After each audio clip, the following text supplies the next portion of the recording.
Ah, Oh, DC ah. oh, DC. Basta may IPM, DC yan. Oh. Ba't 3 wires lang? Sa outdoor, mayroon 3 wires. Ang Sige, lagay mo. full DC natin, mayroong 5 wire, mayroong 3 wire. Okay. Ito, dito mo mag... Yan, 5 wire yan. Ibig sabihin ng 5 wire, ang IPM nasa loob ng pan-motor. Yung 3 wire, ang IPM nakadikit sa board. V. Ayan o. Yan oh, dito ko magbabase. Ito, di ba? Ito. Pan-motor niya, 3.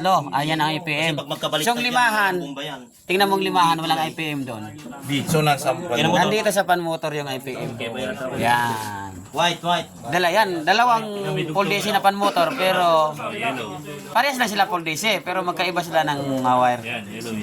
So, ibig sabihin, Master. V yan. Mamaya, pag kumandar to, pwede kong testing ito dito. Oh, pagka ano natin yung sakit, lalagyan lang natin ng sakit. Oh, pwede yan. Para lang malaman ko. Kung gumagana. Oh, sige, pwede yan, pwede. Kailangan kung maglagay ka ng ganito.